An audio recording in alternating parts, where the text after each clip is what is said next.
Friends, दोस्तों आपका हमारे गार्डनिंग चैनल अयोध्या गार्डनिंग पर आपका स्वागत है। दोस्तों, जैसा कि हमने वादा किया है कि गार्डनिंग को हमें प्रोत्साहित करना है, गार्डनिंग में मैक्सिमम लोगों को लेके आना है, क्योंकि ये हमारे हेल्थ के लिए भी बहुत अच्छी है। ठीक है, आज जो कि जरूरत है। तो दोस्तों, हम अपने पेड़ पौधों को पालन करना है, हमको we have to care them. तो उनकी जो केयर टिप्स हैं, क्या क्या उनको चाहिए, ये हमें समझना ही होगा। और जब हम समझ जाएंगे तब हम उनकी जरूरतों को भी पहचान पाएंगे, इवन पौधे देख करके। ठीक है, जैसे कि हम बहुत बचपन से देखते आ रहे हैं, कोई पौधा मुरझाया होता है तो हम समझ सकते हैं कि इसमें लगता है पानी की कमी हो गई है। इसी तरह बहुत सारे माइक्रोन्यूट्रिएंट्स जो कि पौधों को जरूरत होती है, वो हमको सप्लीमेंट करना होता है, क्योंकि जब हमने एक क्ले पॉट में इनको रख दिया तो यही उनका संसार हो गया है। मतलब इनको बाहर से कोई भी न्यूट्रिएंट सप्लाई नहीं होनी है। ठीक है, एक बार इन्होंने जब अपना जो भी न्यूट्रिएंट्स उसके मिट्टी के अंदर खाली हो गया, जब पौधे ले लिए, फिर इनको कमी महसूस होने लगती है। उस कमी को हमें एक संरक्षक के रूप में पहचानना चाहिए दोस्तों। तो दोस्तों, आज हम किसी पौधे विशेष पे बात नहीं करने वाले हैं, इन्हीं माइक्रोन्यूट्रिएंट्स की इम्पोर्टेंस को, ठीक है, डिस्कस करने वाले हैं, ताकि हम लोग ये समझ पाए कि एक्चुअली पौधे स्वस्थ रहते हैं तो कैसे रहते हैं, अगर अस्वस्थ हो जाते हैं तो कैसे हो जाते हैं। ठीक है, वो अपना कुछ सिम्टम देने लगते हैं। तो दोस्तों, आज जो हम बात कर रहे हैं एक बेहद बहुत ही महत्वपूर्ण फर्टिलाइजर की।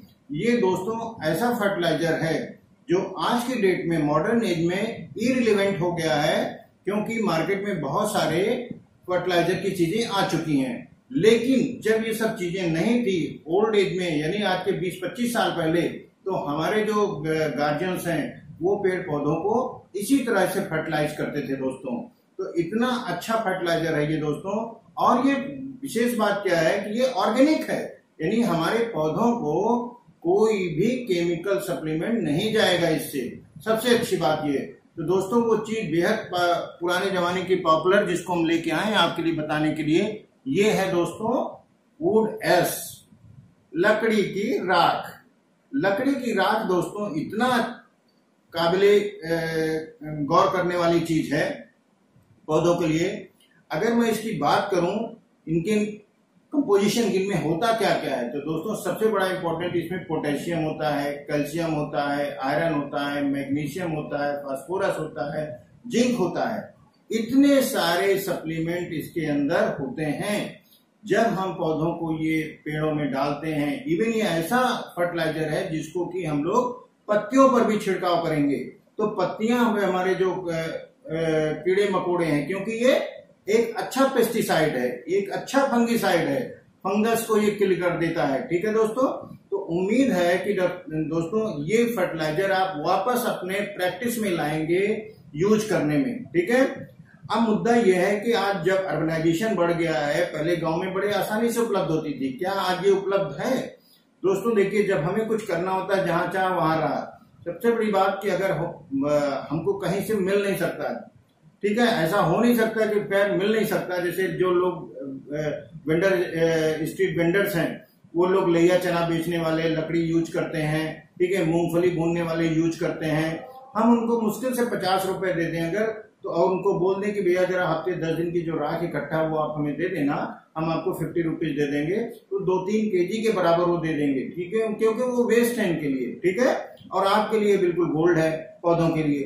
तो दोस्तों ये तरीका हो सकता है। दूसरा, घर में हम लोगों की पूजा पाठ होता रहता है, हवन आज के लिए लकड़ी जब लेने जाते हैं तो हम थोड़ा ज्यादा लकड़ी ले सकते हैं। ठीक है, उसको हम जला करके भी बना सकते हैं घर में। सर्दियों में तो कुछ ज्यादा ही स्कोप हो जाता है, लकड़ियां आ जाती हैं, तो आप इसको बना सकते हैं। तो ये दोस्तों सामान्य तौर पे मिलना मुश्किल लगता है, लेकिन ऐसा नहीं है कि आसानी से मिल नहीं जाएगा। ठीक है, या इसके अलावा कोई भी स्रोत से आप पा सकते हैं तो पा लें।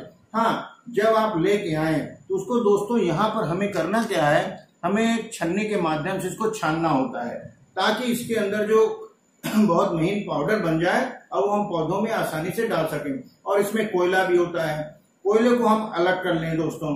कोयला तो और भी पौधों के लिए दूसरे तरीके से फायदा हो सकता है, क्योंकि जब हम कोयले को क्रश करके डाल देंगे तो वहां पर इसमें क्या होता है, कोयले में ऑक्सीजन नहीं होती, कार्बन ही होता है। इसको तो और भी कोई बैक्टीरिया, फंगस, ये सब पौधों में हमारे नहीं लगता है दोस्तों।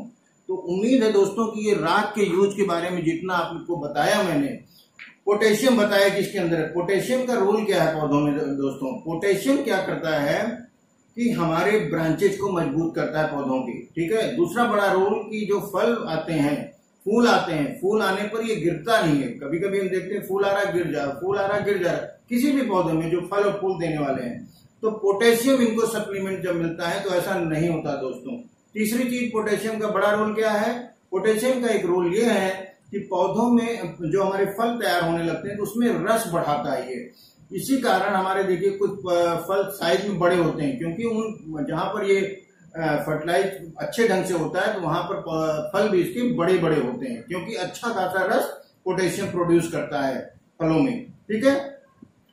तो दोस्तों इतने सारे रूल हैं हमारे इस राख के, हम जिसको लंबे समय से भुलाए बैठे हैं, ठीक है।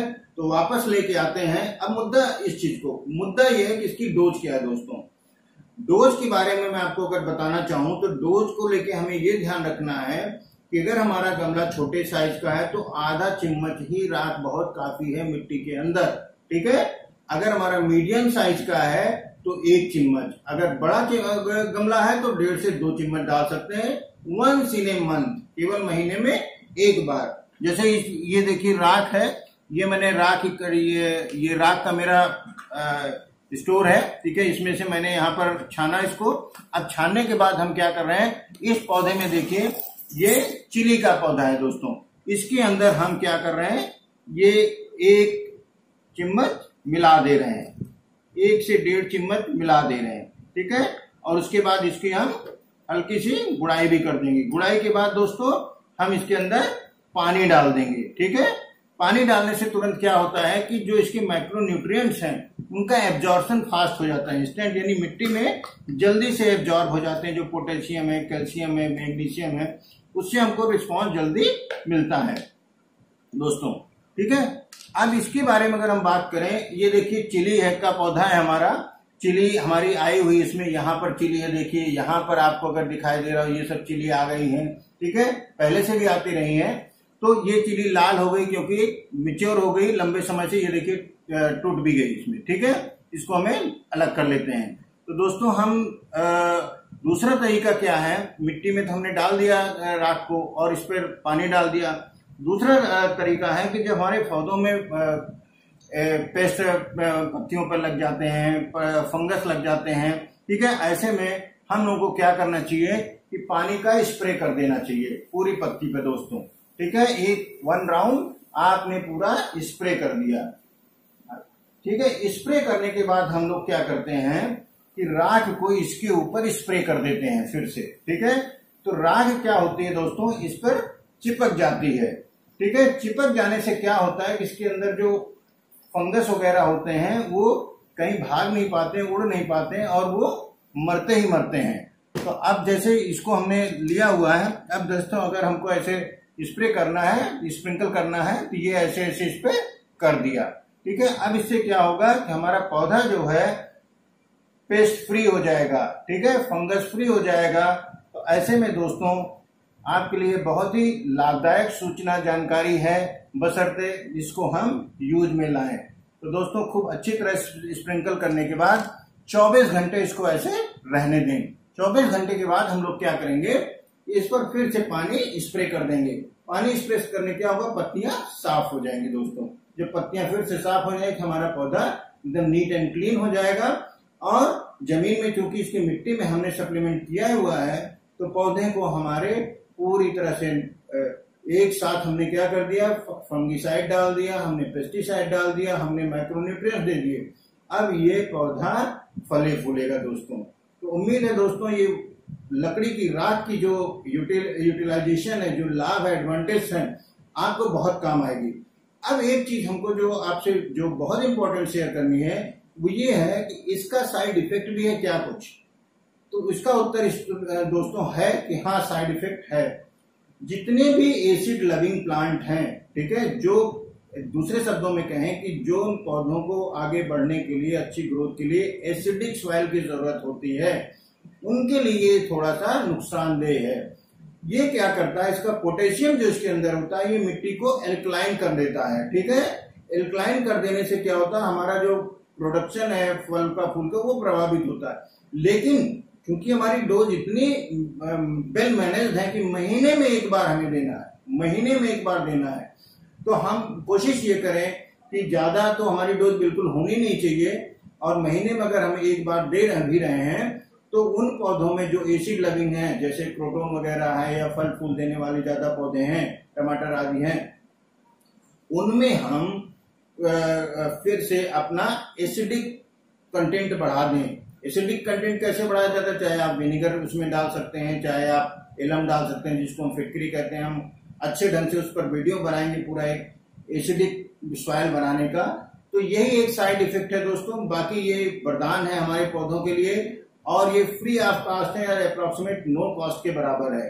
तो उम्मीद है दोस्तों इस लकड़ी की राख को, जिसको कि हम लोग वेस्ट समझते थे, ये जानकारी आपको काम आएगी, और अपने पौधों को, सभी पौधों को।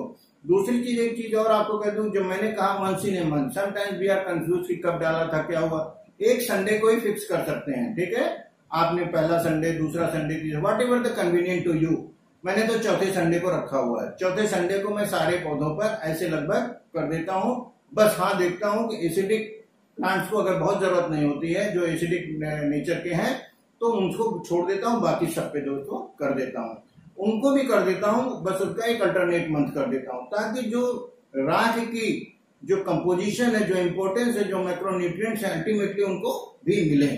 उम्मीद है दोस्तों ये जानकारी आपको काफी काम आएगी और आप इसको प्रैक्टिस में लेंगे।